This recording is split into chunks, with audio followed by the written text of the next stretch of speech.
విడాకులిచ్చిన తర్వాత కన్నబిడ్డ కోసం వేషం మార్చుకుని మాజీ భర్త ఇంటికి వెళ్లిన భార్యకు లోపలి దృశ్యాన్ని చూసి వణుకు పుట్టింది.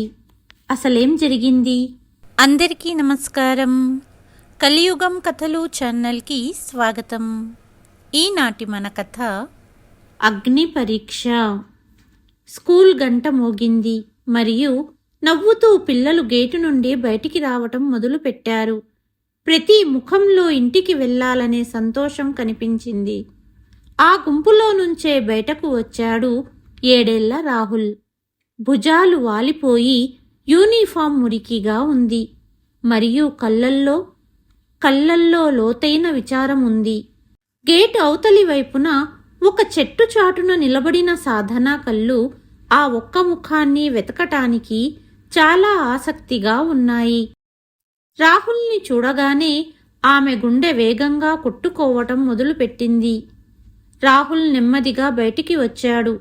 ఆపై అతని కళ్ళు తన తల్లిపై పడ్డాయి. ఒక క్షణం అతను ఆగాడు. ఆపై అమ్మా అతను పరిగెత్తుకుంటూ వెళ్ళి సాధన కాళ్లకు చుట్టుకున్నాడు. అమ్మా నువ్వు వచ్చేశావా? నన్ను తీసుకెళ్లడానికి వచ్చావు కదూ? అతని స్వరం ఏడుపులో మునిగిపోయింది. సాధన అతన్ని తన చేతుల్లోకి తీసుకుంది. తన జీవితమే దొరికినట్లుగా. ఆమె కన్నీళ్లు రాహుల్ మురికి జుట్టుపై పడుతున్నాయి. నాతో పాటు ఇంటికి రా అమ్మా, నా కోసం మళ్ళీ వచ్చావు కదూ? రాహుల్ ఏడుస్తూ అడిగాడు. సాధన ఏమీ చెప్పలేకపోయింది. ఆమె గొంతు పూడుకుపోయింది. తెలుసా అమ్మా, నాన్న కొత్త అమ్మను తీసుకొచ్చారు. రాహుల్ తన తల్లిని కౌగలించుకుని చెప్పాడు. అది వినగానే సాధన షాక్ అయిపోయింది. మరియు అమ్మా, ఆమె చాలా చెడ్డది. ఆమె నన్ను చాలా కొడుతుంది, చాలా అరుస్తుంది మరియు నాన్నమ్మపై కూడా అరుస్తుంది. కానీ నాన్నకు ఆమె చాలా బాగా నచ్చుతుంది. ఆయన నా మాట వినడం లేదు. రాహుల్ చెప్పిన ఈ మాటలు కరిగిన గాజులాగా సాధన చెవుల్లోకి దిగిపోయాయి. ఆమె గుండె కొట్టుకోవటం ఆగిపోయినట్లుగా అనిపించింది. నిజమా రాహుల్? బాధతో కూడిన స్వరంతో అడిగింది భావన. అవునమ్మా, చూడు. అతను తన నుదిటిపై జుట్టులో దాగి ఉన్న లేత నీలిరంగు గుర్తును చూపించాడు. సాధన ప్రపంచం తలక్రిందులయ్యింది. ఎవరో తన ఛాతీలో మండుతున్న కత్తిని గుచ్చినట్లు ఆమెకు అనిపించింది. ఇంతలో స్కూల్ గార్డు అక్కడికి వచ్చాడు. సాధనా మేడం, ఇక్కడి నుండి వెళ్ళండి. మీరు ఇక్కడికి రాకూడదని ఎన్నిసార్లు చెప్పాను? అతని స్వరంలో గౌరవం లేదు. ఒక్క నిమిషం, సాధన వేడుకుంది. లేదు, సార్ నుండి కఠినమైన ఆదేశాలు ఉన్నాయి. వెళ్ళండి. గార్డు ఆమెను దాదాపు నెట్టేసినట్లు చెప్పాడు. రాహుల్ తన తల్లిని మరింత గట్టిగా పట్టుకోవడం ప్రారంభించాడు. లేదమ్మా, నువ్వెక్కడికి వెళ్ళొద్దు. కానీ గార్డు రాహుల్ను సాధన నుండి వేరు చేసి అతన్ని మరొక గార్డుకి అప్పగించాడు. అతను రాహుల్ని కారు వైపు తీసుకెళ్లడం ప్రారంభించాడు. సాధన నేలపై కూర్చుని తన బిడ్డ దూరంగా వెళ్లడం చూస్తూ కన్నీళ్లు కారుస్తుంది. రాహుల్ పదే పదే వెనక్కి తిరిగి చూస్తున్న తీరు చూస్తూ సాధన గుండె ముక్కలవుతోంది.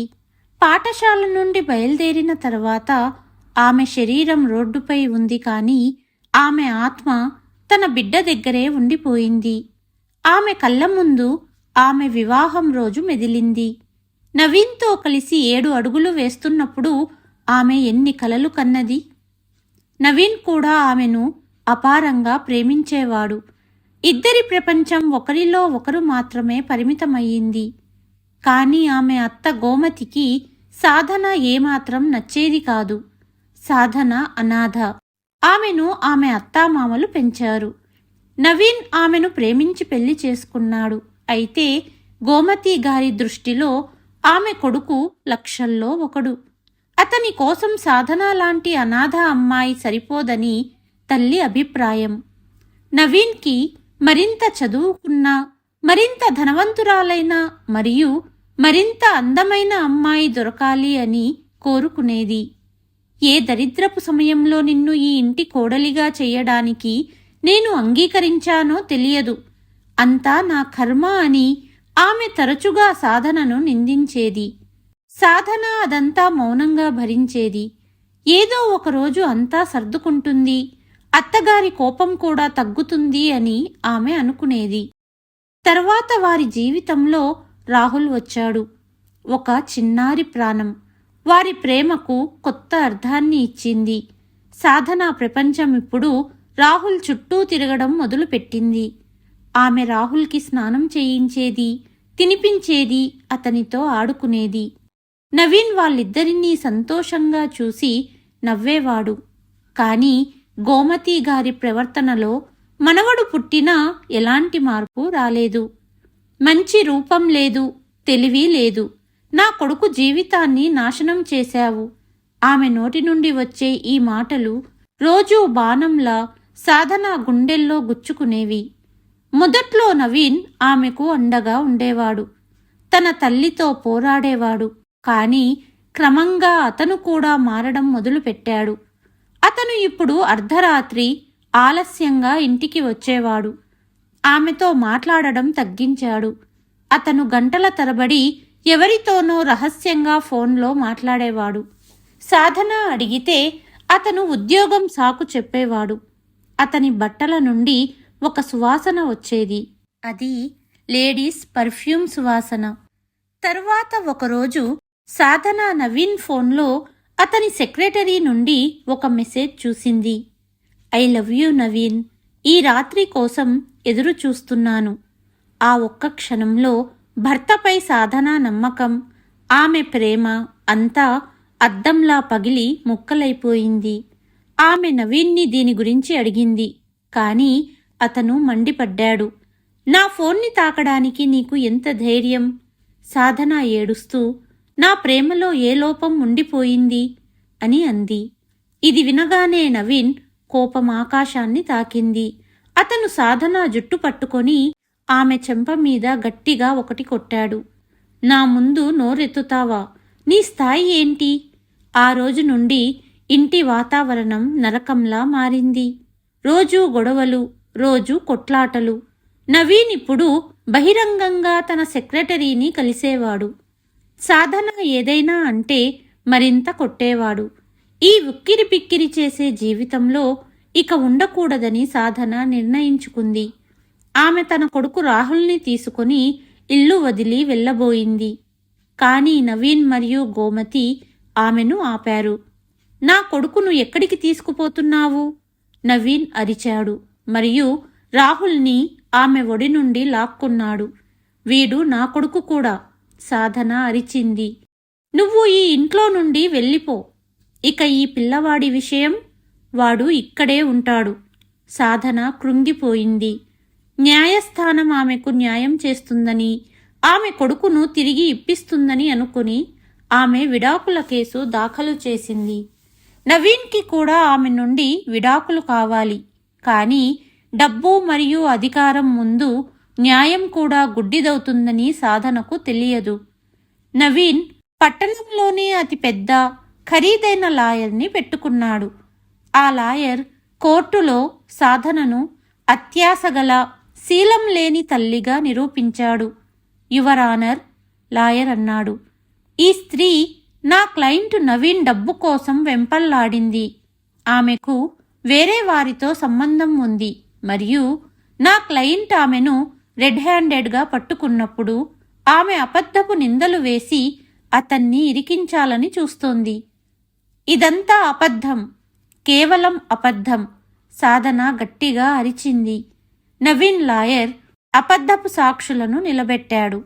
అబద్ధపు ఆధారాలను సమర్పించాడు. అప్పుడు ఇంకేముంది? తీర్పు నవీన్కు అనుకూలంగా వచ్చింది మరియు రాహుల్ కస్టడీ నవీన్కు లభించింది. కోర్టు సాధనను తన సొంత కొడుకు నుండి వేరు చేసింది. కానీ కాగితంపై ఒక చిన్న రాయితీ ఇచ్చింది. నెలకు ఒకసారి, కేవలం 1 గంట పాటు ఆమె తన కొడుకు రాహుల్ను కలుసుకోవచ్చు. సాధనకు ఈ 1 గంట మాత్రమే కొడుకుతో జీవించడానికి ఆధారం. మొదటి భేటీ రోజు వచ్చింది. సాధన తెల్లవారుజామునే రాహుల్ ఇష్టపడే ఆహార పదార్థాలను తీసుకొని నవీన్ ఇంటికి చేరుకుంది. ఇన్ని రోజుల తర్వాత తన బిడ్డను చూస్తుందని, అతన్ని కౌగలించుకుంటుందని ఆమె చాలా ఉత్సాహంగా ఉంది. కానీ ఆమె ఇంటికి చేరుకోగానే నవీన్ తలుపు దగ్గరే ఎటువంటి భేటీ ఉండదు. రాహుల్ నిద్రపోతున్నాడు మరియు ఇకపై ఈ ఇంటి చుట్టుపక్కల కూడా కనపడకు అని చెప్పి ఆమె ముఖం మీదే తలుపు మూసేశాడు. సాధన అక్కడే తలుపు దగ్గర నిలబడి ఏడుస్తూ వేడుకుంటూ ఉంది. దయచేసి ఒక్కసారి, కేవలం ఒక్కసారి నన్ను నా బిడ్డను కలవనివ్వండి. మళ్ళీ దాపరించావా? ఇంటికి పట్టిన దరిద్రం వదిలింది అనుకున్నాను అంటూ అత్తగారు మళ్లీ తిట్టడం మొదలుపెట్టారు. ఎవ్వరికీ ఆమెపై జాలి కలగలేదు. మరుసటి నెల ఆమె మళ్లీ వచ్చింది. ఈసారి కూడా అదే జరిగింది. నవీన్ ఆమెను నెట్టేసి బయటకు పంపించాడు. సాధన హృదయం విలవిలలాడింది. ఆమె తన బిడ్డను ఒక్కసారి చూడడానికి తహతహలాడింది. అందుకే అప్పుడప్పుడు ఆమె తన బిడ్డను ఒక్కసారి చూడటానికి అతని పాఠశాలకు వచ్చేది. కానీ ఆ రోజు రోడ్డుపై నడుస్తున్న సాధన కేవలం ఒక శరీరం మాత్రమే. తల్లి ఆత్మ తన కొడుకుతో పాటు తీసుకువెళ్ళిపోయాడు. కేవలం రాహుల్ ఏడుస్తున్న ముఖం మాత్రమే ఆమె ముందు ఉంది. ఆమెకు తెలియకుండానే ఆమె నడుస్తూ నడుస్తూ రోడ్డు మధ్యలోకి ఎప్పుడు వచ్చిందో ఆమెకు తెలియదు. ఎదురుగా వస్తున్న ఒక ట్రక్కు హారన్ శబ్దం వినిపించింది. తర్వాత ఆమె కళ్ళ ముందు చీకటి ఆవరించింది. రోడ్డుపై రక్తం మడుగులో పడి ఉన్న సాధన శ్వాసలు దాదాపుగా ఆగిపోయాయి. జనాల గుంపులోంచి ఎవరో ఆమెను గుర్తుపట్టి అంబులెన్స్కు కాల్ చేసి ఆ మహిళా ఆశ్రమానికి సమాచారం అందించారు. విడాకుల తరువాత సాధన మహిళా ఆశ్రమంలో చేరింది. చిన్నపాటి ఉద్యోగం చేస్తూ జీవనం సాగిస్తోంది. ఆ ఆశ్రమం నిర్వాహకురాలు శారద వెంటనే ఆసుపత్రికి చేరుకున్నారు. సాధన పరిస్థితి చాలా విషమంగా ఉంది. ఆమె ముఖానికి బాగా దెబ్బలు తగిలాయి. శారద ఆమెకు చికిత్స చేయించారు. నెమ్మదిగా పరిస్థితి మెరుగుపడడం మొదలయ్యింది. ఆమెకు స్పృహ వచ్చినప్పుడు ఆమె మాట్లాడలేకపోయింది, కదలలేకపోయింది. ఆమె శరీరం మొత్తం భరించలేని నొప్పితో మూలుగుతోంది. కానీ శరీరపు నొప్పి కంటే ఆమె గుండెల్లో ఎక్కువ బాధ ఉంది. రాహుల్, రాహుల్ ఆమె మనసులోనే గొనుగుతూ ఉండేది. నెమ్మదిగా 2 నెలల చికిత్స తరువాత ఆమె శరీరంపై గాయాలు మానిపోయాయి. కానీ ఒక గాయం మాత్రం ఉంది. అది ఎప్పటికీ మానలేనిది. సాధన వణుకుతున్న చేతులతో అద్దాన్ని తీసిన రోజు. అద్దంలో ఆమెకు కనిపించిన ముఖం ఆమె సొంతం కాదు. అది ఒక అపరిచిత ముఖంలా అనిపించింది. ప్రమాదం ఆమె ముఖాన్ని మార్చేసింది. యాక్సిడెంట్ జరిగిన రోజు ముఖానికి బాగా దెబ్బలు తగలడంతో ముఖానికి ప్లాస్టిక్ సర్జరీ చేయవలసి వచ్చింది. అద్దంలో ఆ కొత్త ముఖాన్ని చూసి సాధన బోరున విలపించింది. ఇది తన కొడుకు ఆప్యాయంగా అమ్మా అని పిలిచే ముఖం కాదు. ఇప్పుడు నా కొడుకు నన్ను ఎలా గుర్తుపడతాడు? అసలు ఇంత ఖర్చు పెట్టి ఎందుకు నాకు చికిత్స చేయించారు? నేను నా గుర్తింపునే కోల్పోయాను. శారద ఆమెను ఓదార్చారు. ముఖాలు మారితే తల్లి ప్రేమ మారదు. యాక్సిడెంటులో నీ ముఖం గుర్తుపట్టలేనంతగా అయింది. డాక్టర్ సలహా మేరకు ప్లాస్టిక్ సర్జరీ చేయించాము. ఆశ్రమానికి విరాళాలు ఇచ్చే సంస్థ ద్వారా నీ చికిత్సకు డబ్బు సమకూర్చగలిగాము. సాధన, నువ్వు ఇప్పటికీ రాహుల్ అమ్మవే అనింది శారద. సాధన శరీర గాయాలు మానుకున్నాయి. కానీ ఇప్పుడు ఆమె మనసులోని గాయం ఆమెను నిద్రపోనీయడం లేదు. తన కొడుకు గురించిన ఆందోళన, అతనిపై ఉన్న ప్రేమ ఆమెకు ఒక కొత్త శక్తిని ఇచ్చాయి. ఆమె నిర్ణయించుకుంది. ఆమె ఇలా ఓడిపోలేదు. తన ముఖం మారడం ఒక ఆయుధంలా మార్చుకోవాలనుకుంది. ఆమె అద్దంలో తన కొత్త ముఖాన్ని మళ్ళీ ఒకసారి చూసింది. మరియు మొదటిసారి ఆమెకు ఆ ముఖంలో ఒక ఆశ కనిపించింది. ఎలాగూ నేను సాధనగా నా కొడుకును కలవలేకపోతున్నాను. మరొక గుర్తింపుతో కలుస్తాను అని ఆమె అనుకుంది. ఇప్పుడు ఆమె జీవితంలో ఒకే ఒక్క లక్ష్యం ఉంది, తన కొడుకు వద్దకు తిరిగి వెళ్ళడం. ప్రమాదం తర్వాత ఆమె చాలా బలహీనంగా, సన్నగా మారింది. ఆశ్రమంలో పనిచేసే బీహార్ మహిళలతో కలిసి ఉండడం వల్ల ఆమె వారి యాస మరియు వారి భాష నేర్చుకుంది. ఆమె ఈ విషయాలన్నింటినీ తన ఆయుధంగా మార్చుకుంది. ఆమె ఒక పాత నూలు చీర ధరించింది. తన మారిన ముఖాన్ని పాక్షికంగా ముసుగుతో కప్పుకుంది మరియు తన కళ్ళల్లో నిండిన మమకారాన్ని, బాధను దాచుకొని ఆమె ఒక కొత్త ప్రయాణంలో బయలుదేరింది. తనను అత్యంత క్రూరంగా బయటకు గంటేసిన ఆ ఇంటి గడప వద్దకే తిరిగి తీసుకువచ్చిన ఒక ప్రయాణం అది. ఆమె ఇప్పుడు సాధన కాదు, ఆమె ఇప్పుడు షీలా. హైదరాబాదులోని అత్యంత విలాసవంతమైన ప్రాంతంలో ఉన్న ఆ పెద్ద ఇంటి బయట నిలబడి ఉంది షీలా. ఆమె చేతులు వణుకుతున్నాయి. తలుపు గంట కొట్టడానికి చాలాసార్లు చెయ్యి చాచింది, కానీ ప్రతిసారి ఆ చేతిని వెనక్కి తీసుకుంది. ఆమె శ్వాస వేగంగా సాగుతోంది. మనసులో ఒక తుఫాను చెలరేగుతోంది. చివరకు ధైర్యం తెచ్చుకొని వణుకుతున్న వేళ్లతో ఆమె గంట కొట్టింది. తలుపు తెరుచుకుంది.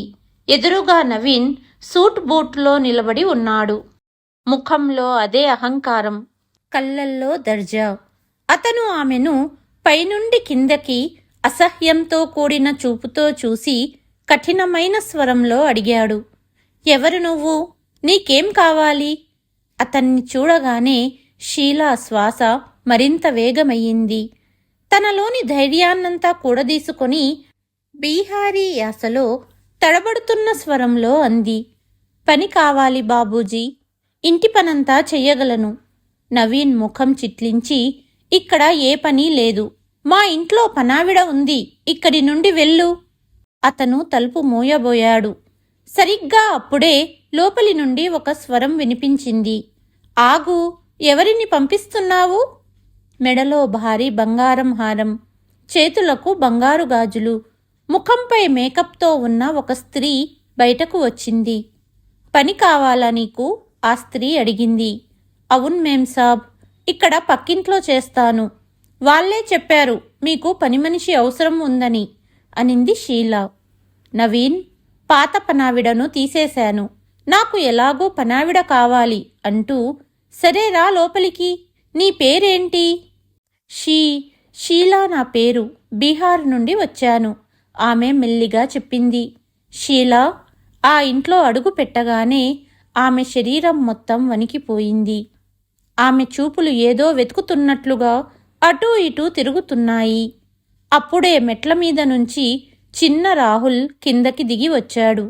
వాడిని చూడగానే ఆమె కళ్ళల్లో నీళ్లు నిండిపోయాయి. ఆమె తన బిడ్డనే రెప్పవాల్చకుండా చూస్తూ ఉంది. ఆమె చేతులు వాటంతటా అవే వాడిని తాకడానికి, కౌగలించుకోవడానికి ముందుకు సాగాయి. కాని అప్పుడే ఆమె తనను తాను ఆపుకుంది. ఆ బిడ్డ ఆమె వైపు చూసి అమాయకంగా నవ్వాడు. మీరు ఎవరు? షీలా ధైర్యం తెచ్చుకొని వణుకుతున్న స్వరంతో అంది. నేను పని చేయడానికి వచ్చాను నాన్నా. ఓ! రాహుల్ మళ్ళీ పరిగెత్తుకుంటూ లోపలికి వెళ్ళిపోయాడు. దివ్య ఆమెకు పని చెప్పడం ప్రారంభించింది. షీలా పనిలో నిమగ్నమయ్యింది. షీలా రూపంలో ఉన్న సాధన తను ఒకప్పుడు యజమానురాలిగా ఉన్న ఇంట్లోనే ఇప్పుడు పనిచేస్తోంది. ఆమె చేతులు యంత్రంలా పనిచేస్తున్నాయి, కానీ ఆమె మనసు ప్రతి క్షణం తన కొడుకు రాహుల్ చుట్టూ తిరుగుతూనే ఉంది.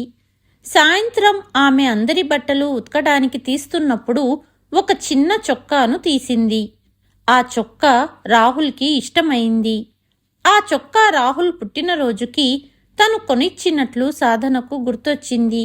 అక్కడ ఎవ్వరూ చూడలేని మూసి ఉన్న బాత్రూంలో ఆమె ఆ చొక్కాను తన గుండెకు హత్తుకొని తన కొడుకునే కౌగలించుకున్నట్లుగా ఏడవసాగింది.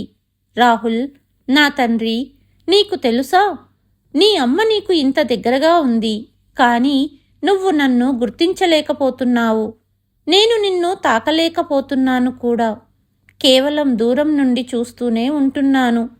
గుడి బయట నుండి దేవుడిని చూసే బిచ్చగత్తెలాగా. ఆమె ఆ బట్టలను ముద్దు పెట్టుకుంటూ వాటిని తన గుండెకు హత్తుకుంటూ ఉంది. అప్పుడే బయటి నుండి దివ్య గొంతు వినిపించింది. ఏ షీలా, లోపల గంట నుంచి ఏం చేస్తున్నావు? వస్తున్నాను మేడం సాబ్. సాధన త్వరగా తన కన్నీళ్లను తుడుచుకొని వేగంగా బట్టలు ఉతకటం మొదలుపెట్టింది. తర్వాత రోజు సాయంత్రం రాహుల్ ఆడుకుంటూ కింద పడ్డాడు. అతని మోకాలిలో ఒక చిన్న గాజు ముక్క గుచ్చుకుంది. అతను నొప్పితో అరిచాడు. సాధన గుండె దడదడలాడింది. ఆమె అన్నీ మర్చిపోయి పరిగెత్తుకుంటూ వచ్చింది. కానీ అప్పుడే దివ్య అక్కడికి వచ్చింది.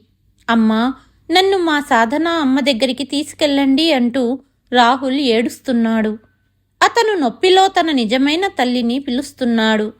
ఇది విన్న దివ్య కోపంతో అరిచింది. ఏమన్నావు? ఇవాళ నీకు నీ అమ్మ గుర్తొస్తుందా?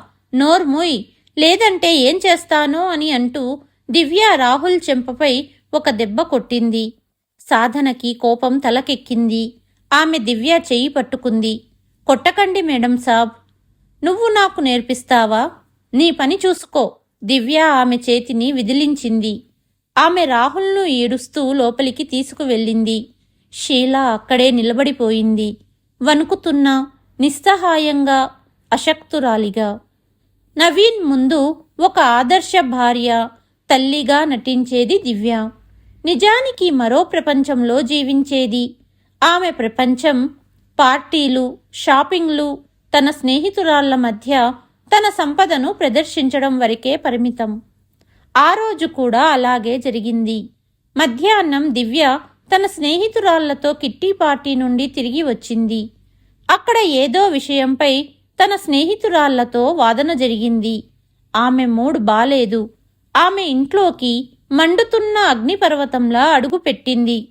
అది పేలడానికి ఒక సాకు కోసం వెతుకుతోంది. ఆ సాకు ఆమె లోపలికి రాగానే రాహుల్ రూపంలో దొరికింది. గోమతి వంటగదిలో తన కోసం టీ తయారు చేసుకుంటున్నారు. కానీ కప్పు ఆమె చేతి నుండి జారిపడి నేలపై పడి పగిలిపోయింది. శబ్దం దివ్య చెవులకు చేరింది. అది ఆమెలోని మందుగుండుకు ఎవరో నిప్పు పెట్టినట్లుగా అయింది. ఆమె అరుస్తూ వంటగదిలోకి వచ్చింది. ఏం పగలగొట్టావు నువ్వు? నీకు ఏ పని సరిగ్గా చెయ్యటం రాదా? ఇది ఎంత ఖరీదో తెలుసా? గోమతి భయంతో వణికిపోయింది. అది పొరపాటున చెయ్యి జారింది. నేను ఈ ఇంట్లోకి వచ్చినప్పటి నుండి ఈ ముసల్ది నాకు ఒక సమస్యగా తయారయ్యింది. ఏ పని రాదు, పనికిరానిది. ఏదో ఒకరోజు నిన్ను వృద్ధాశ్రమానికి పంపించేంత వరకు నేను వదలను. దివ్య నిరంతరం ఇలాంటి మాటలతోనే అత్తగారిని, రాహుల్ని తిడుతుంది. దగ్గర్లోనే పనిచేస్తున్న షీలా చెవుల్లో ఆ మాటలు సూదుల్లా గుచ్చుకున్నాయి. దివ్య అందమైన ముఖం ఆ క్షణంలో విషపూరితమైన ముసుగులా అనిపించింది. గోమతి కన్నీళ్లను చూసి సాధనకు మొదటిసారి తన అత్తగారిపై జాలి కలిగింది. ఒకప్పుడు తనను అంతగా బాధించిన ఆ స్త్రీ ఈరోజు ఎంత నిస్సహాయంగా, అశక్తురాలిగా ఉంది. సరిగ్గా అదే సమయంలో రాహుల్ తన కళాప్రపంచంలో మునిగిపోయి తన వేళ్లను రంగులలో ముంచి డ్రాయింగ్ బుక్లో ఏదో గీస్తున్నాడు. అతను తన నాయనమ్మకు చూపించాలని అనుకున్నాడు.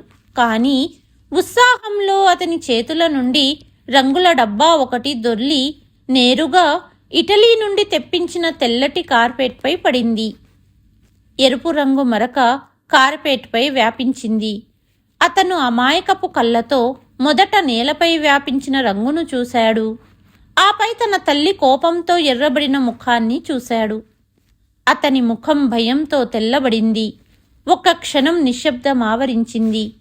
అప్పుడు దివ్య ఒక కేక ఆ నిశ్శబ్దాన్ని చీల్చింది. గట్టిగా అరుస్తూ ఆమె ఆకలితో ఉన్న సింహంలా రాహుల్ పైకి దూకింది. నువ్వు మనిషివా, పశువ్వా? ఏం చేశావు? ఆమె రాహుల్ చిన్న చేతిని ఎంత గట్టిగా పట్టుకుందంటే ఆ పిల్లవాడు నొప్పితో అరిచాడు. సారీ అమ్మా, సారీ అంటూ భయంతో కేకలు పెట్టాడు. ఈ ముసల్ది, వీడు ఇద్దరూ నాకు తలపై కూర్చున్నారు. దివ్య తన నియంత్రణ కోల్పోయింది. ఆపై ఆమె ఆ అమాయక 7 ఏళ్ల పిల్లాడి చెంపపై ఒకదాని తర్వాత ఒకటిగా 2 గట్టి దెబ్బలు కొట్టింది. షీలాకు ఆ అరుపు ఎంత గట్టిగా అనిపించిందంటే ఆ దెబ్బ రాహుల్కు కాదు, తన గుండెపై పడినట్లు అనిపించింది. రాహుల్ నేలపై పడ్డాడు. రాహుల్ చిన్న చిన్న చెంపలపై వేళ్ల ఎర్రటి గుర్తులు కనిపించాయి. అతను ఏడవలేదు. అతను షాక్లో తన సవతి తల్లిని చూస్తూ ఉండిపోయాడు. అతని కళ్ళల్లో భయం, ఆశ్చర్యం ఉన్నాయి. ఆపై నొప్పి యొక్క అనుభూతి కలిగినప్పుడు అతను వెక్కి వెక్కి ఏడవడం ప్రారంభించాడు. ఇక సాధన భరించలేకపోయింది. ఆమెలోని తల్లి ఇక మౌనంగా ఉండలేకపోయింది. ఆమె పరిగెత్తుకుంటూ ముందుకు వచ్చి రాహుల్ను లాగి తన ఛాతీకి హత్తుకుంది. ఆమె దివ్య కళ్ళల్లోకి చూస్తూ వణుకుతున్న ఏడుపు గొంతుతో అంది, వద్దండి మేడం సాబ్, చిన్నపిల్లాడతను. రాహుల్ గాయపడిన పక్షిలా ఆమె ఛాతీకి అతుక్కుపోయాడు. అతను తన చిన్న వేళ్లతో షీలా చీర కొంగును గట్టిగా పట్టుకొని బోరున ఏడవడం ప్రారంభించాడు. అతను ఆమె కొంగులో ముఖం దాచుకొని వెక్కి వెక్కి ఏడుస్తున్నాడు. మధ్యలో రావడానికి నీకు ఎంత ధైర్యం? ఆమె రాహుల్ను కోపంగా చూసి గంభీరమైన స్వరంతో తన గదిలోకి వెళ్ళమని ఆదేశించింది. గోమతి కూడా ఇదంతా చూస్తున్నారు. ఆమె వృద్ధ కళ్ళల్లో ఈరోజు కన్నీళ్లు, పశ్చాత్తాపం రెండూ ఉన్నాయి. ఆమెకు సాధన గుర్తొచ్చింది. కొద్దిసేపటి తర్వాత నవీన్ ఆఫీస్ నుండి వచ్చాడు. దివ్య రూపం పూర్తిగా మారిపోయింది. ఆమె నవ్వడం ప్రారంభించింది.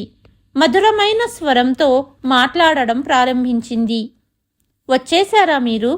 అలసిపోయి ఉంటారు కదా, రండి, నేను మీకు భోజనం పెడతాను. దివ్య నవీన్ బ్యాగ్ తీసుకుంటూ అంది. నవీన్ నవ్వాడు. నువ్వు నా గురించి ఎంత ఆలోచిస్తావు దివ్య? సాధన ఇదంతా చూస్తోంది. ఈ నాటకం, ఈ వేషం, దివ్య మారిన రూపాన్ని చూసి ఆమె ఆశ్చర్యపోతోంది. భోజనం చేస్తున్నప్పుడు నవీన్ అడిగాడు, రాహుల్ ఎక్కడా? తన గదిలో ఉన్నాడు, హోంవర్క్ చేస్తున్నాడు అని సమాధానం చెప్పింది దివ్య. సాధన పిడికిళ్ళు బిగించబడ్డాయి. అబద్ధం, అంతా అబద్ధం. రాహుల్ ఏడుపు ఆమెకు ఇంకా వినిపిస్తున్నాయి. తన బిడ్డ ఆకలితో ఉన్నాడని, ఏడుస్తున్నాడని, ఒంటరిగా ఉన్నాడని ఆమెకు తెలుసు. ఆ రాత్రి అందరూ నిద్రపోయిన తర్వాత షీలా రహస్యంగా వంటగదిలోకి వెళ్ళింది. ఆమె ప్రేమగా రాహుల్ కోసం ఆహారాన్ని వేడి చేసి రహస్యంగా రాహుల్ గదిలోకి తీసుకువెళ్ళింది. రాహుల్ తన పుస్తకాల మధ్య నిద్రపోయాడు. అతని చెంపలపై దెబ్బల గుర్తులు ఇంకా ఉన్నాయి. సాధన అతన్ని మెల్లగా లేపింది. లేనాన్నా, లేచి అన్నం తిను. రాహుల్ నిద్రలో కళ్ళు తెరిచాడు. షీలా ఆంటీ? అవును నాన్నా, నేను నీకోసం ఆహారం తెచ్చాను, తిను. రాహుల్ కళ్ళలో సంతోషం మెరిసింది. అతనికి ఆకలిగా ఉంది. షీలా ప్రేమగా అతనికి తినిపించింది. థ్యాంక్యూ షీలా ఆంటీ, మీరు చాలా మంచివారు అని రాహుల్ అన్నాడు. ఆ రాత్రి సాధన లోపల ఒక తుఫాను అల్లకల్లోలం సృష్టిస్తోంది. ఈరోజు ఆమె తన కొడుకును తన కళ్ళ ముందు కొట్టడం మరవలేకుండా ఉంది. ఓ దేవుడా, ఆ స్త్రీ నా బిడ్డను ఈ విధంగా కొడుతోంది. జంతువులతో ప్రవర్తించినట్లు ప్రవర్తిస్తోంది. నేను ఏమీ చెయ్యలేకపోతున్నాను. లేదు, ఇకపై ఇలా జరగదు ఆమె నిర్ణయించుకుంది. ఇప్పుడు ఈ అబద్ధాల కోరు ముసుగును తొలగించే సమయం వచ్చింది. తన కొడుకును ఈ నరకం నుండి విముక్తి చేసి సమయం వచ్చింది. ఆమె కళ్ళల్లో కన్నీళ్లు లేవు. ఇప్పుడు కేవలం అగ్ని మాత్రమే ఉంది. ఒక తల్లి హృదయంలో రగులుతున్న ఆ అగ్ని ఇప్పుడు ఈ ఇంట్లో చాలా విషయాలను కాల్చి బూడద చెయ్యబోతోంది. ఒక రాత్రి అకస్మాత్తుగా నిద్రిస్తున్న రాహుల్ తన గదిలో అరిచాడు. అతను కలలో తాను ఒక చీకటి, అంతం లేని దారిలో ఒంటరిగా పరిగెత్తడం చూస్తున్నాడు. అమ్మా అమ్మా అని పిలుస్తున్నాడు. కాని ఎవ్వరూ వినడం లేదు. అతని అరుపు విని నవీన్, దివ్య కలవరపడి లేచారు. గోమతి కూడా గదికి చేరుకున్నారు. ఏమైంది నాన్నా, ఏమైంది? నవీన్ అతన్ని లేపడానికి ప్రయత్నించాడు. కాని రాహుల్ కళ్ళు మూసుకుని ఉన్నాయి. అతను అరుస్తున్నాడు, నేను ఇక్కడ ఉండను. అమ్మా, అమ్మా! నిద్ర చెడిపోవడంతో చిరాకు పడిన దివ్య నవీన్కు చూపించడానికి ప్రేమ ముసుగు ధరించి అంది. రాహుల్, నాన్నా, చూడు, నేను ఇక్కడే ఉన్నాను, మీ అమ్మని. ఆమె రాహుల్ను తాకడానికి ప్రయత్నించింది. కాని రాహుల్ ఆమె చేతిని విదిలించాడు. లేదు, నువ్వు చెడ్డదానివి, నువ్వు నా అమ్మవి కాదు. అతను మరింత గట్టిగా ఏడవడం ప్రారంభించాడు. దివ్య ముఖం ద్వేషంతో నిండిపోయింది.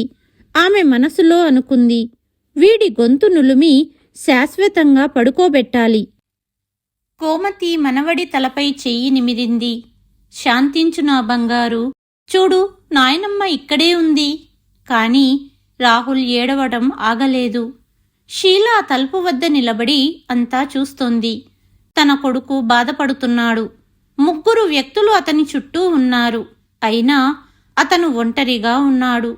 ఆమె ఇక ఉండలేకపోయింది. ఆమె నెమ్మదిగా లోపలికి వచ్చి రాహుల్ మంచం దగ్గరకి వెళ్ళింది. షీలా చెయ్యి రాహుల్ శరీరాన్ని తాకగానే రాహుల్ అరుపులు మారాయి. అతని వణుకుతున్న శరీరానికి తెలిసిన ఒక తీరం దొరికినట్లుగా అయింది. షీలా అతన్ని తన ఒడిలోకి తీసుకుంది.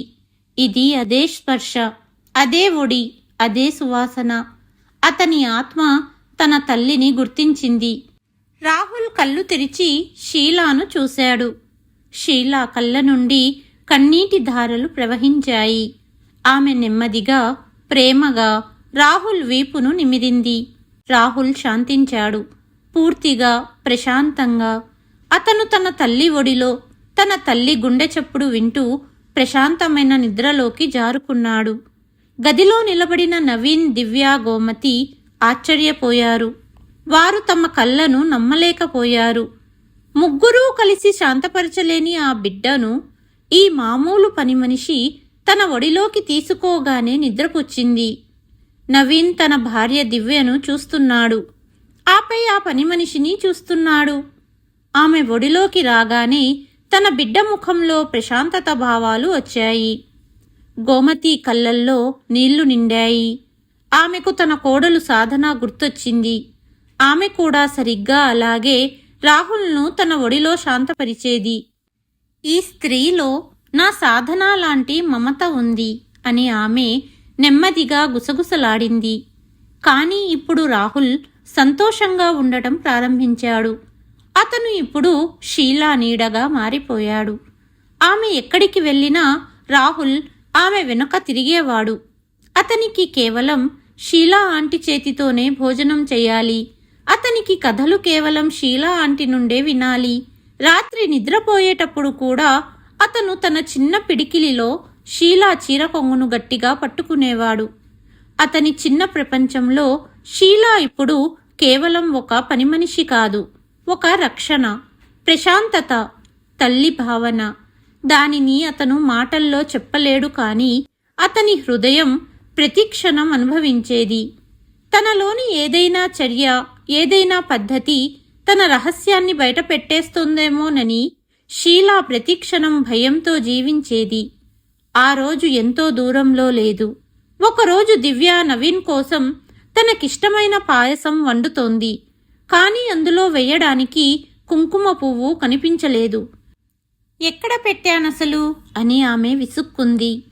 ఏం కావాలండి మేంసాబ్ అంది పని మనిషి. అరే, కుంకుమ పువ్వు కనిపించట్లేదు అని దివ్య విసుగు చెందుతూ అటూ ఇటూ వెతుకుతోంది. అప్పుడే షీలా, నవీన్ సార్ కుంకుమ పువ్వు ఇష్టపడరు కదా అని సమాధానమిచ్చింది. ఒక క్షణం పాటు వంటగదిలో నిశ్శబ్దం అలుముకుంది. దివ్య షీలా ముఖాన్ని చూసింది. ఈ విషయం నీకెలా తెలుసు అని దివ్య ప్రశ్నించింది. సరిగ్గా అదే క్షణంలో షీలా తన తప్పును గుర్తించింది. ఆమె గుండె వేగంగా కొట్టుకుంది. ఆమె చేతులు కాళ్ళు చల్లబడ్డాయి. మ్యామ్ సాబ్, మామూలుగానే చెప్పాను. ఆమె నాలుక తడబడింది. ఆమె కళ్ళు దొంగచూపులు చూస్తున్నాయి. కాని దివ్య ఆమెను అనుమానంగా చూస్తూనే ఉంది. ఒకరోజు స్కూల్ ఫంక్షన్ ముగించుకొని మధ్యాహ్నం రాహుల్ స్కూల్ నుంచి తిరిగి వచ్చాడు. అతని ముఖం ఎర్రగా ఉంది, కళ్ళు భారంగా ఉన్నాయి. అతను ఒకసారి తన తల్లి దివ్య వైపు చూశాడు. కాని భయం వల్ల ఏమీ మాట్లాడకుండా మౌనంగా షీలా దగ్గరకు వెళ్ళాడు. షీలా ఆంటీ, తలనొప్పిగా ఉంది అన్నాడు. షీలా అతని నుదిటిని తాకగానే అతని శరీరం అగ్నిలా కాలిపోతున్నట్లు గమనించింది. ఆమె ఒక్క క్షణం కూడా ఆలస్యం చెయ్యకుండా మందులు వెతికి ఇచ్చింది. కాని జ్వరం పూర్తిగా తగ్గలేదు. ఆమె ఆందోళన చెందింది. కొద్దిసేపటి తర్వాత చల్లటి నీటి పట్టీలు తీసుకువచ్చి అతని మండుతున్న నుదుటిపై ఉంచడం ప్రారంభించింది. రాహుల్ తన వేళ్లతో షీలా చేతిని గట్టిగా పట్టుకున్నాడు. నువ్వు నన్ను వదిలిపెట్టి వెళ్ళకు. షీలా కళ్ళు చెమర్చాయి. వెళ్ళనమ్మా, ఇక్కడే ఉంటాను. సాయంత్రం నవీన్ ఇంటికి తిరిగి వచ్చినప్పుడు అతను దివ్యను అడిగాడు. రాహుల్ ఎక్కడా? ఇక్కడే ఎక్కడో ఆడుకుంటున్నాడు, దివ్య కళ్ళు ఎత్తకుండా చెప్పింది. నవీన్ పక్క గదిలోకి తొంగి చూశాడు. అక్కడ అతను చూసిన దృశ్యం అతనిని కోపంతో మండించింది. రాహుల్ సోఫాలో పడుకొని ఉన్నాడు. జ్వరంతో అల్లాడిపోతున్నాడు. మరియు షీలా ఒక తల్లిలా అతని నుదుటిపై కట్టు మారుస్తోంది. మధ్యాహ్నం నుండి అతనికి జ్వరం ఉందని షీలా చెప్పింది. నవీన్ ముఖం గంభీరమయ్యింది. అతను వేగంగా తన గదివైపు వెళ్ళాడు. దివ్య అని భార్యను పిలిచాడు. దివ్య బయటికి వచ్చింది. ఏమైంది? ఎందుకు అరుస్తున్నావు? రాహుల్కి మధ్యాహ్నం నుండి జ్వరం. నీకు కనీసం తెలియదా? నవీన్ కోపం కట్టలు తెంచుకుంది. నువ్వు వాడికి తల్లివి, అవునా కాదా? దివ్య ముఖం పాలిపోయింది. నాకు తెలియదు, అతను నాకు చెప్పలేదు. చూడు, నువ్వు చేయాల్సిన పనిని షీలా చేస్తోంది. ఒక పని మనిషి నా కొడుకు గురించి వాడి తల్లి కంటే ఎక్కువగా ఆందోళన చెందుతోంది. నవీన్ తిట్లు దివ్య హృదయంలో అవమానమనే మంటను రగిల్చాయి. అది రాత్రంతా మండుతూనే ఉంది. ఎప్పుడు నవీన్ బయటకు వెళ్తాడా, ఎప్పుడు ఆమె తన విషాన్ని కక్కుదామా అని అవకాశాన్ని వెతుకుతోంది. మరుసటి రోజు ఉదయం రాహుల్ హాల్లో కూర్చొని కార్టూన్ చూస్తున్నాడు. అతను తన సొంత ప్రపంచంలో నిమగ్నమై ఉన్నాడు. అప్పుడే దివ్య అక్కడికి వచ్చింది. ఆమె ముఖం కోపంతో ఎర్రబడింది. నీవల్లే, కేవలం నీవల్లే నిన్న నాకు అన్ని మాటలు వినవలసి వచ్చింది అని చెప్పి ఆ చిన్న పిల్లవాడిపై ఒకదాని తర్వాత ఒకటిగా చెంపదెబ్బలు కురిపించింది. అతను గట్టిగా ఏడుస్తూనే ఉన్నాడు. పక్కనున్న స్టోర్ రూంలో శుభ్రం చేస్తున్న షీలాకు తన కొడుకు అరుపులు విని గుండె ఆగిపోయింది. ఆమె పరిగెత్తుకుంటూ బయటకు వచ్చి తెర వెనుక దాక్కుంది. ఎదురుగా ఉన్న దృశ్యం గుండెను కదిలించేదిగా ఉంది. షీలా గుండె పగిలిపోయేంత పని అయింది. ఆ రాక్షసి బారి నుండి తన బిడ్డను కాపాడడానికి పరిగెత్తాలని ఆమె అనుకుంది. కానీ ఆమె తనను తాను ఆపుకుంది. ఆమె వణుకుతున్న చేతులతో తన మొబైల్ను బయటకు తీసి వీడియో రికార్డింగ్ ప్రారంభించింది. దివ్య ఒక రాక్షసిలా తన బిడ్డను కొడుతోంది. ప్రతి చెంపదెబ్బ, ప్రతి అరుపు, ప్రతి ఏడుపు ఆమె తన గుండెపై రాయి పెట్టుకొని రికార్డు చేస్తోంది. ఒక తల్లికి అది అతి పెద్ద అగ్ని పరీక్ష. అమ్మా, నానమ్మ అని అతను అరిచాడు. అప్పుడే గోమతి బయటికి వచ్చారు. తన మనవడిని ఈ స్థితిలో చూసి ఆమె ఆత్మ వణికిపోయింది. రాక్షసి, నా బిడ్డను వదిలిపెట్టు అని అరుస్తూ ఆమె ముందుకు వచ్చి రాహుల్ను రక్షించడానికి ప్రయత్నించింది. కానీ దివ్య కోపం ఆకాశాన్నంటింది. ఆమె గోమతిని బలంగా నెట్టింది. ముసలిదానివి, మధ్యలో రాకు, లేకపోతే నిన్ను కూడా వదిలిపెట్టను. ఇప్పుడు నీ కొడుకు నాకు బానిస. ఈ ఆస్తి మొత్తం నా పేరున రాయించుకొని అతన్ని కూడా వదిలేస్తాను. నిన్ను తీసుకెళ్లి వృద్ధాశ్రమంలో పడేస్తాను. నీ మాటలు నీ కొడుకు ఎలాగూ వినడు అని బెదిరించి గోమతిని గట్టిగా నెట్టింది. గోమతి గోడకు తగిలింది. ఇది చూసి షీలా చేతులు వణికాయి. కానీ ఆమె రికార్డింగ్ ఆపలేదు. దివ్య మళ్ళీ రాహుల్ వైపు తిరిగింది. నీకు ఎంత ధైర్యం? నీ నానమ్మను పిలవడానికి? ఆ అమాయకుడి జుట్టు పట్టుకొని లాగడం మొదలుపెట్టింది. ఇప్పుడు షీలా సహనం కట్టలు తెంచుకుంది. సాక్ష్యం పోతే పోని, లోకం పోతే పోని, ఈ క్షణంలో ఆమె కేవలం ఒక తల్లి. ఆమె తెర వెనుక నుండి బయటకు వచ్చి దివ్యపై దూకింది. రాహుల్ను మరో చెంపదెబ్బ కొట్టడానికి పైకి లేపిన దివ్య చేతిని ఆమె గాలిలోనే పట్టుకుంది. ఇకపై అతన్ని ముట్టుకోవద్దు. షీలా స్వరం ఎంత భయంకరంగా ఉందంటే దివ్య కూడా ఒక క్షణం వణికిపోయింది. నువ్వు? నీకు ఎంత ధైర్యం? దివ్య బుసకొట్టింది.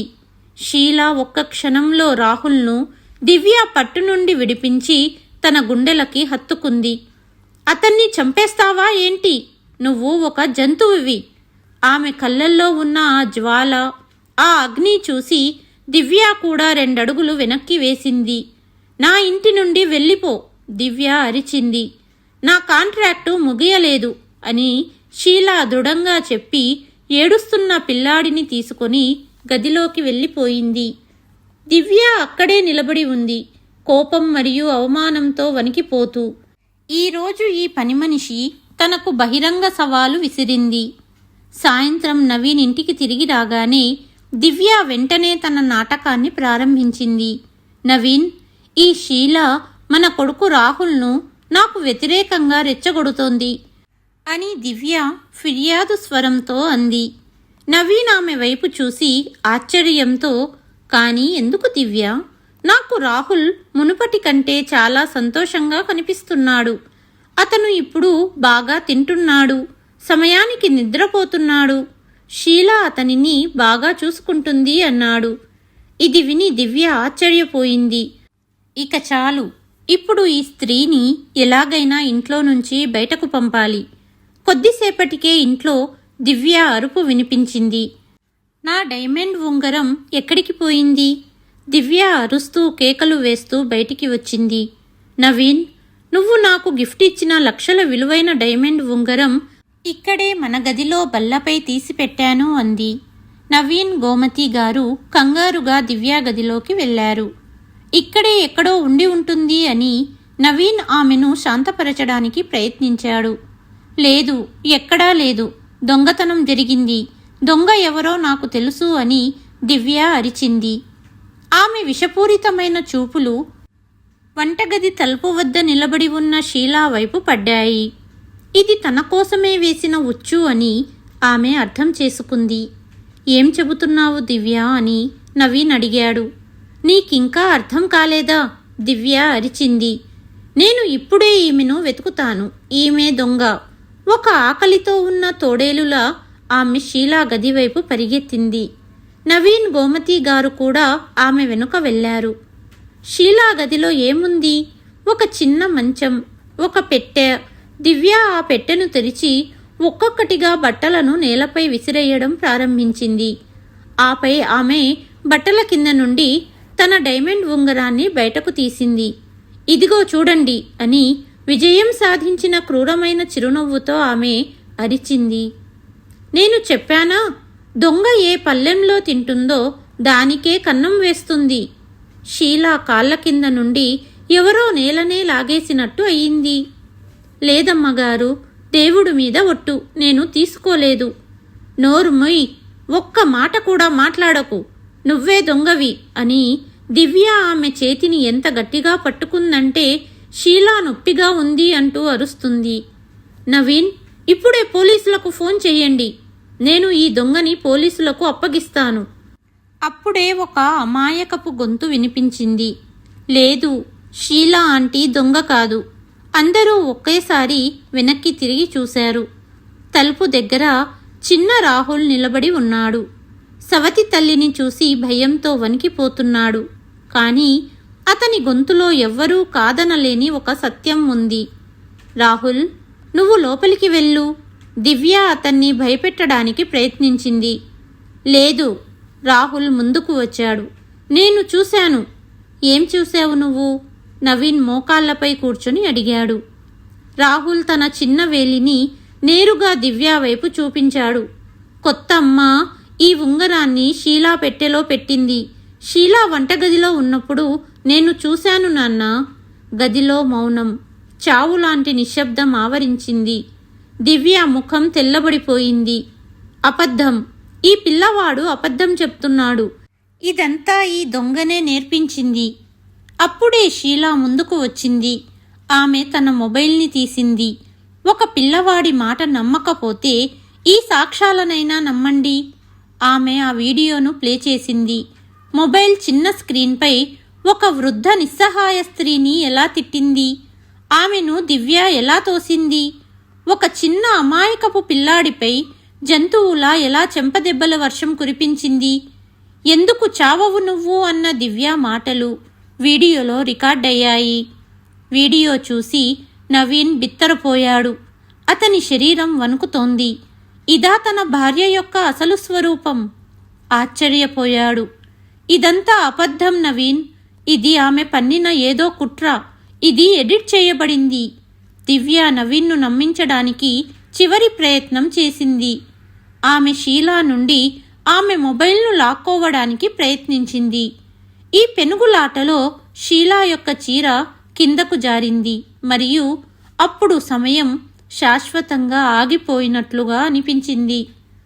అందరి చూపులు షీలా మెడభాగంపై నిలిచాయి. ముఖం మారిపోయింది, కానీ ఆమె మెడపై ఆ చంద్రుని గుర్తు అదే. గోమతి గారి కళ్ళ ముందు తన కోడలి ముఖం మెదిలింది. ఆమె వణుకుతున్న అడుగులతో ముందుకు కదిలింది. ఈ గుర్తు నువ్వు నా సాధనవే కదా? నవీన్ కాళ్ళ కింద భూమి కదిలిపోయింది. అతను నమ్మలేక ఆ ముఖాన్ని చూస్తున్నాడు. సాధనా? ఈ పదం అతని పెదవుల నుండి ఒక కేకగా బయటకు వచ్చింది. అవును, సాధన అంది. ఆమె గొంతులో ఏళ్ల తరబడి అణచివేయబడిన బాధ బయటకు వచ్చింది. నేనే ఆ దురదృష్టవంతురాలిని. మీరు మీ స్వంత ఇంట్లో నుండి ఎవరినైతే బయటికి పంపించారో ఆ సాధనను నేనే. ఇంతవరకు రాయిలా నిలబడిన ముందు నిలబడి చేతులు జోడించి అడుగులతో ముందుకు వచ్చారు. క్షమించు, నా ఇంటి లక్ష్మిని నేనే బయటకు పంపేశాను. నా మనవడికి వాడి అమ్మను దూరం చేశాను. నాకంటే పెద్ద పాపి ఈ ప్రపంచంలో ఇంకెవరూ లేరు. లేదత్తయ్యా, అలా అనకండి. ఏళ్ల తర్వాత ఆమె నోటి నుండి అత్తయ్య అనే పదం వచ్చింది. మరియు ఆ ఇద్దరు స్త్రీలు ఒకరినొకరు కౌగలించుకుని బోరున ఏడ్చారు. ఇది చూసి దివ్య యొక్క సహనం నశించింది. వాహ్, ఎంత నాటకం జరుగుతుంది! ఇప్పుడు ఈ ఇల్లు నాది. చాలా ప్లాన్ చేసి వచ్చావు. బయటకు పో ఇక్కడి నుండి. ఆమె సాధనపై అరిచింది. ఈ ఇల్లు నా బిడ్డది. నేను నా బిడ్డను విడిచి ఎక్కడికి వెళ్ళను. రాహుల్ పరిగెత్తుకు వచ్చి తన తల్లి కాళ్లకు చుట్టుకున్నాడు. అమ్మా, నువ్వు తిరిగి వచ్చావు. నువ్వే నా అమ్మవి అని నాకు తెలుసు. సాధన తన కొడుకును పైకెత్తి గట్టిగా కౌగలించుకుంది. ఆమె కళ్ళల్లో ఇప్పుడు కన్నీళ్లు లేవు, మండుతున్న నిప్పు కణాలు ఉన్నాయి. ఆమె దివ్య కళ్ళల్లోకి సూటిగా చూస్తూ అంది, చట్టం నా బిడ్డ కస్టడీ నాకు ఇవ్వకపోయినా ఈరోజు ప్రపంచంలో ఏ శక్తి, ఏ చట్టము, ఏ కుట్ర నన్ను నా బిడ్డ నుండి వేరు చెయ్యలేదు. ఒకసారి నా బిడ్డకు దూరంగా ఉండి తప్పు చేశాను. చట్టంపై నమ్మకంతో, మానవత్వంపై నమ్మకంతో అలా చెయ్యవలసి వచ్చింది. కానీ ఇక లేదు. ఇప్పుడు నా బిడ్డను నా నుండి వేరు చేయడానికి ప్రయత్నించినా మీ ఆత్మ కూడా వణికిపోయేలా చేస్తాను. ఎవరికి ఏది తోస్తే అది చేసుకోండి. నవీన్పై ఇప్పుడు దివ్య తమ బలమైన ఆయుధాన్ని ఉపయోగించింది. నేను చివరిసారి అడుగుతున్నాను, ఈ స్త్రీ ఈ ఇంట్లో ఉంటుందా లేదా నేనా? నిర్ణయం నీ చేతిలో ఉంది. అందరి దృష్టి నవీన్పై పడింది. నవీన్ తననే ఎన్నుకుంటాడని దివ్యకు పూర్తి నమ్మకం ఉంది. నవీన్ దివ్య వైపు చూశాడు. అతని కళ్ళల్లో కన్నీళ్లు ఉన్నాయి. నేను ఒకసారి నా బిడ్డ నుండి తన తల్లిని దూరం చేసి నా జీవితంలో అతి పెద్ద పాపం చేశాను. ఒక అమాయక బిడ్డ నుండి తన తల్లిని, తన ప్రపంచాన్ని, తన ప్రశాంతతను లాగేసుకున్నాను. నా చేతులతోనే నా ఇంటి ఆనందాన్ని బయటికి పంపించేశాను. ఇది నా జీవితంలో అతి పెద్ద, అత్యంత నీచమైన తప్పు. నేను ఈ పాపాన్ని మళ్ళీ చెయ్యలేను. నా కొడుకు నుండి అతని తల్లిని నేను మళ్ళీ లాగేసుకోలేను. దివ్య కాళ్ళు వణికాయి. అప్పుడు నవీన్ అన్నాడు, తలుపు తెరిచే ఉంది దివ్య. పోలీసులను పిలవకముందే బయలుదేరు. కానీ సాధన ఈ ఇంటిని వదిలి, తన బిడ్డను వదిలి ఎక్కడికి వెళ్ళదు. దివ్య అందరినీ ద్వేషంతో చూసింది. నిన్ను వదలను అని సాధన వైపు కోపంతో చూస్తూ ఆ ఇంటి నుండి బయటకు వెళ్ళిపోయింది. ఆమె వెళ్ళిపోయిన తర్వాత నవీన్ దగ్గరలో ఉన్న కుర్చీలో కూర్చున్నాడు. అతని కళ్ళ నుండి పశ్చాత్తాపపు కన్నీళ్లు ప్రవహిస్తున్నాయి. సాధన కొడుకుతో వెళ్ళపోబోయింది. అంతలో నవీన్ సాధన చెయ్యి పట్టుకొని ఆపాడు. ఎక్కడికెళ్తున్నావు? కోర్టులో అందరి ముందు అబద్ధపు సాక్ష్యాలతో నాపై నిందలు వేశారు. ఇక మీతో జీవించలేను. అందుకే మీ నుండి దూరంగా నా కొడుకును తీసుకుని వెళ్తున్నాను. సాధన, నేను చేసింది క్షమించరాని తప్పు. నన్ను క్షమించు. నిన్ను ప్రేమించిన నవీన్ నీ ఎదురుగా నిలబడ్డాడు. ఇంకొకసారి జీవితంలో ఇలాంటి తప్పు జరగదు. రాహుల్, నువ్వు లేకపోతే నేను ఉండలేను అంటూ వేడుకున్నాడు. గోమతి కూడా సాధన దగ్గరగా వచ్చి, సాధన, మా ఇంటి మహాలక్ష్మిని వెళ్ళగొట్టినందుకు మాకు దేవుడు శిక్ష విధించాడు. ఇక నుండి అందరమూ కలిసి ఉందాము. మమ్మల్ని క్షమించమ్మా అంటూ వేడుకుంది. అంతలో రాహుల్ కూడా, అమ్మా, ఇన్నాళ్ళు అమ్మకు దూరమయ్యాను. ఇప్పుడు నాన్నకు దూరంగా ఉండాలా నేను? ఇక్కడే ఉండిపోదామని తల్లిని అడిగాడు. చివరికి రాహుల్ కోసం అక్కడే ఉండడానికి ఒప్పుకుంది సాధన. కానీ ఇంకా భర్తతో మునిపటిలా ఉండలేకపోతుంది. త్వరలోనే మళ్ళీ సాధన నవీన్ దగ్గరవుతారని కోరుకుందాం. విడాకుల వలన కేవలం భార్యాభర్తలు విడిపోవడం మాత్రమే కాదు, ఒక విడాకులతో కుటుంబం మొత్తం చెల్లాచెదురవుతుంది. మరియు ఈ చదరంగంలో ఎక్కువగా నలిగిపోయేది వారి అమాయకపు బిడ్డలే. ఎందుకంటే తల్లి ప్రేమ, తండ్రి నీడ లేకుండా ఒక బిడ్డ ఎప్పుడూ అసంపూర్ణంగానే ఉంటాడు. ఈ కథలో సాధన తీసుకున్న నిర్ణయం సరైనదేనా? కామెంటు చేసి తెలియచేయండి. కథ కనుక నచ్చినట్లయితే please like, share and subscribe to కలియుగం కథలు. మరి ఒక కథతో మళ్ళీ మీ ముందుకు వస్తాను. అంతవరకు సెలవు.